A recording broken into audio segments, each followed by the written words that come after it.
دل چاہتا ہے کہ کچھ کرے آدمی، حوصلہ ہوتا ہے کہ اللہ کے رسول صلی اللہ علیہ وسلم نے کتنے مختلف طریقوں سے ہمیں یہ بتایا کہ ہم کس طرح اپنے آپ کو رمضان سے زیادہ حاصل کرنے والا بنا۔ اب ہوتا یہ ہے کہ ہم جب رمضان کی یہاں پہ خاص طور سے رمضان کے بارے میں یا رمضان کی فکر کرتے ہیں، رمضان کے بارے میں سوچتے ہیں، تو پہلی ٹینشن یہ ہوتی ہے کہ اتنا لمبا روزہ کس طریقے سے گزارا ہوگا، کیا بنے گا، اور اس اسٹریس اور ٹینشن میں ہی سوچ کے اپنے آپ کو بھلاتے رہتے ہیں۔ گرمی کے دنوں کے روزے کی جو فضیلت ہے وہ سردی کے روزوں کی فضیلت نہیں ہے۔ اب آپ یہ کچھ لوگوں کا حال پڑھیں تو لطائف المعارف میں حافظ ابن رجب الحنبلی جو ہے رحمہ اللہ، انہوں نے بڑی زبردست کتاب لکھی لطائف المعارف۔ انہوں نے ہر مہینے کے حوالے سے اس کے بارے میں جو فضائل ہیں، اس میں خاص چیزیں اس کو جمع کیا۔ تو ان کی کتاب سے بھی میں نے یہ نکالے کچھ پیسیجز۔ تو فرماتے ہیں کہ معاذ بن جبل رضی اللہ تعالیٰ عنہ ابھی اپنے بستر مرگ پہ، انتقال کا وقت ہے، افسوس کیا کر رہے ہیں کہ ہائے اب شدید گرمی اور پیاس کی وہ شدت جو میں محسوس کرتا تھا روزہ رکھ کے، وہ میں نہیں کر سکوں گا، جبکہ میرے سارے ساتھی اس طرح کی عبادت کر کے اللہ کے قریب ہو جائیں گے۔ وہ بستر پہ بیٹھے ہوئے، انتقال کا وقت ہے، ساری زندگی دین کی خدمت میں ایسی گزاری ہے کہ ہم جانتے ہیں کتنے بہت بڑے جید صحابی۔ فرمایا اللہ کے رسول نے اگر کسی کو دین لینا ہو تو ان چار لوگوں سے، قرآن کو جو سمجھنا چاہے ان 4 لوگوں سے سمجھو، ان میں ایک ان کا نام۔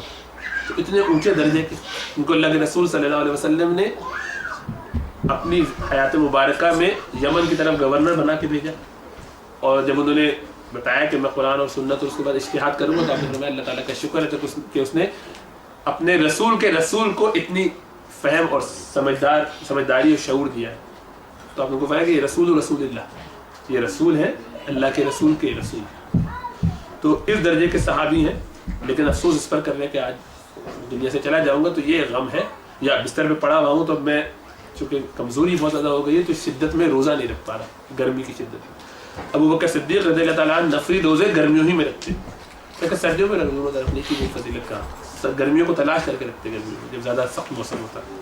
عمر فاروق نے اپنے بیٹے عبداللہ بن عمر رضی اللہ تعالیٰ عنہما کو جب ان کے اپنے انتقال کے وقت جو نصیحتیں کی، ان میں پہلی نصیحت یہ کہ دیکھو اللہ کے قریب ہونے کے کام کرنا، اور ان میں سے پہلی چیز بتائی، اور وہ سب سے اہم چیز یہ ہے کہ تم شدید گرمی میں روزہ رکھنا مت چھوڑو۔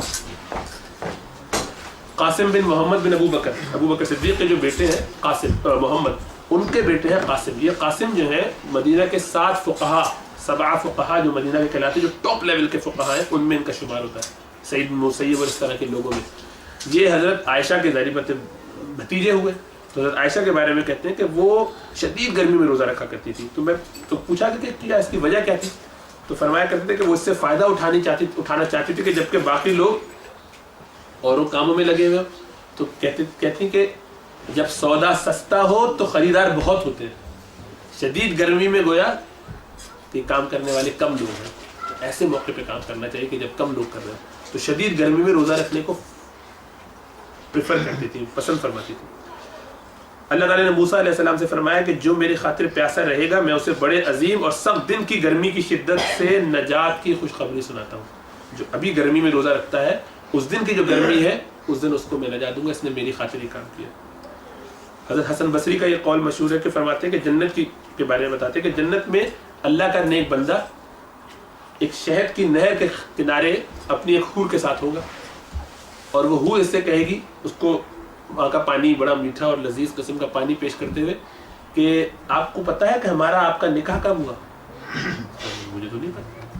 تو کہنے لگے آپ نے فلاں دن شدید گرمی تھی اور سخت موسم تھا، اس دن آپ نے روزہ رکھا تھا۔ تو اللہ تعالیٰ نے اپنے فرشتوں سے فخر کرتے ہوئے فرمایا کہ تم نے دیکھا میرے اس بندے کو، اس نے میری خاطر اتنی سخت گرمی برداشت کی، بس اب میں نے اس کو تمام اس کے گناہ معاف کر دیے، اس پر جنت واجب کر دی، اور یہ حور اس کا آج اس سے نکاح ہو گیا۔ تو آج اللہ تعالیٰ نے اس دن تمہارا نکاح مجھ سے کیا تھا جس دن تم نے وہ روزہ رکھا تھا، اور اس وقت سے انتظار کریں گے کہ شور میاں کب آئیں گے۔ تو یعنی اتنا اہم ہے یہ اللہ اور اس کے رسول صلی اللہ علیہ وسلم کے نزدیک اور دین کے اندر۔ عمرو بن عبد قیس فرماتے ہیں شام پہنچے تو حضرت معاویہ کے پاس، ابھی معاویہ رضی اللہ تعالیٰ عنہ وہاں پر جو ہے وہ خلیفہ تھے اس وقت، تو ان سے پوچھا بھائی اور آپ کی کوئی خدمت کی جائے، کوئی مدد کی جائے، کوئی آپ کو چاہیے؟ کہیں گے نہیں کچھ نہیں چاہیے۔ بہت پوچھا تو کہتے ہیں بس مجھے بصرہ کی سخت گرمی دے دی، خدا کی قسم وہاں کے روزوں کو میں ترس گیا، ایسی شدید گرمی میں ہم روزے رکھتے تھے تو مزہ آتا تھا، یہاں کے تو روزے پتہ ہی نہیں چلتے. شام ظاہری پتہ لیونٹ کی ذرا ٹھنڈا موسم ہے، ٹھنڈا علاقہ ہے گرم عرب کی گرمی کے مقابلے میں، تو کہتے ہیں مجھے اگر کچھ آپ دلا سکتے تو وہاں کی گرمی لا دیجیے کہ میں ذرا اس گرمی میں روزہ رکھوں. حالانکہ یہاں آسانی ہے تو لیکن اس گرمی کو یاد کر کے کہ وہ روزہ مل جائے کسی طریقے سے. حجاج ابن یوسف کا واقعہ ہے کہ مکہ اور مدینہ کا سفر اس نے جب کیا تو وہاں پر کھانا اس وقت بلوایا تو کوئی بدو آس پاس اس کو نظر آیا، اس کو بلوایا کہ آؤ ہمارے ساتھ کھانا کھاؤ. اس نے کہا نہیں میرا روزہ ہے. تو اتنی شدید گرمی میں روزہ رکھ کر بیٹھے. کہنے لگے اس روزے کی تو آپ کو اندازہ ہے کتنی فضیلت ہے، تو یہی تو اصل دن ہے روزہ رکھنے کا. تو کہنے لگا کہ تو حجاج نے کہا کہ ارے تو آج کھانا کھا لو ہمارے ساتھ، کل روزہ رکھ لینا دوبارہ، نفلی روزہ تو توڑا جا سکتا ہے کسی کے کہنے پر. تو کہنے کل زندہ رہنے کی گواہی آپ اور گارنٹی دے سکتے ہیں تو میں توڑ دیتا ہوں، کل رکھ لوں. تو کہنے بھائی یہ تو گارنٹی میں نہیں دے سکتا ہوں، اللہ ہی دیتے ہیں. تو کہنے پھر مجھ سے ایسا تقاضا نہ کریں. اچھا بھائی جاؤ، چھوڑ دی. ابو الدرداء رضی اللہ تعالیٰ عنہ فرماتے ہیں کہ روزہ رکھا کرو شدید گرمی میں. یہ صحابی رسول ہے، بہت بڑے صحابی، کہتے ہیں کہ روزہ رکھا کرو شدید، جتنی زیادہ گرمی ہے اس دن قیامت کی گرمی کو یاد کرتے ہوئے اور اس کی تیاری کرتے ہوئے. جب شدید گرمی میں روزہ رکھو تو ہمیشہ قیامت کی گرمی کو یاد کرو کہ یا اللہ میں آج یہاں روزہ رکھ رہا ہوں، اس دن تم میری مدد فرمانا، آج میں تیری خاطر یہ کام کر رہا ہوں تو تم میرا اس دن سہارا بن جانا. اور رات کی سیاہ تاریکی میں 2 نفل تہجد کے پڑھا کرو، قبر کی تنہائی کی تنہا سخت اور اندھیری رات کو یاد کرتے ہوئے کہ جب وہاں ہوگے تو وہاں کوئی سہارا نہیں ہوگا، تو وہاں اللہ سے کہنا یا اللہ یہ رات کی اس وقت کی جو تاریکی ہے اس میں تجھے یاد کر رہا ہوں، کھڑے ہو کے نیند کو اپنے قربان کر کے، تو قیامت والے دن تو میرا بندوبست کر دیجیے وہاں پر. تو یہ سب سن کے پڑھ کے لگتا ہے کہ ہم کیا کر رہے ہیں، یعنی ہم گرمی سے بھاگ رہے ہیں اور یہاں یہ لوگ فکر میں لگے ہوئے کہ گرمی کا روزہ مجھے مل جائے، کیونکہ اس کی جو فضیلت ہے اس کی کوئی مقابلہ نہیں. اور اب تو ہم ایکسپیرینس بھی کر سکتے ہیں، یہ پہلا سال تو ہے نہیں، ہم ایکسپیرینس کر چکے ہیں پچھلے سالوں میں، 2-3 سالوں سے ہی گرم موسم آ رہے ہیں اور گرمی کے روزے لمبے روزے ہیں. اور مجھے ابھی تک تو اطلاع نہیں ملی کہ کوئی آدمی مرا ہو روزہ رکھ کے، یا کسی کی بہت حالت خراب ہوگی، کوئی ڈائبیٹک ہے، کوئی اور بیماری ہے تو ایک الگ بات ہے. الحمدللہ وہ بھی گزارا کرتے ہیں. لوگوں کو میں نے دیکھا بڑے بوڑھے قسم کے لوگ ہمت کرتے ہیں اور پھر کھڑے بھی رہتے ہیں تراویح میں. یہ تو حوصلے کی بات ہے بھائی، تو جذبے کی بات ہے.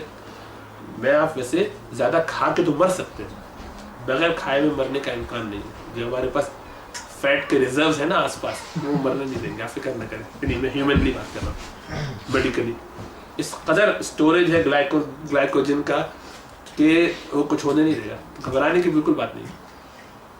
روزہ رکھ کے ہم میں سے کوئی مرنے والا نہیں.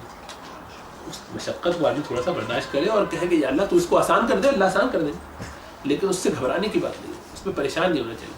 اور اب تو اپنا ذہن یہ بنائے کہ ہم روزے کو بڑی محبت سے اس کا انتظار کر رہے ہو، ہمارے بندے نہیں کہ وہ آدمی کے جس کو کھینچ کے گھر والے لے کے جا رہے ہو اور وہ جو تڑپ رہا ہے یار کیا مصیبت ہے، جانا تو پڑے گا ہی، روتے روتے جانا ہے، آ گیا رمضان کیا کریں، پڑ گئی سر پہ، اب تو بھگتنا پڑے گا، رکھنا تو ہے ہی روزہ.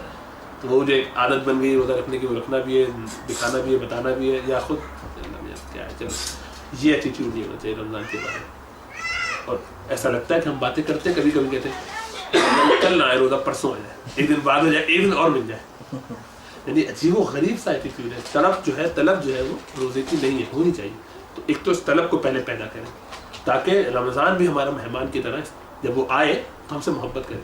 اگر میزبان کے بارے میں کسی کو یہ پتہ چل جائے کہ یہ میرے آنے سے بس اوکے ہی ہے، خوش نہیں ہے زیادہ، آپ کیا سمجھتے ہیں کہ وہ میزبان جو مہمان آیا وہ لٹا کے جائے گا آپ پر کچھ؟ وہ کہا بھائی یار چل ایک آدھ کوئی تحفہ مٹھائی دے دی، اس کو گلاب جامن دے دو، جاؤ بھاگے گے، اس پر کوئی مال نچھاور کر کے نہیں جائے گا.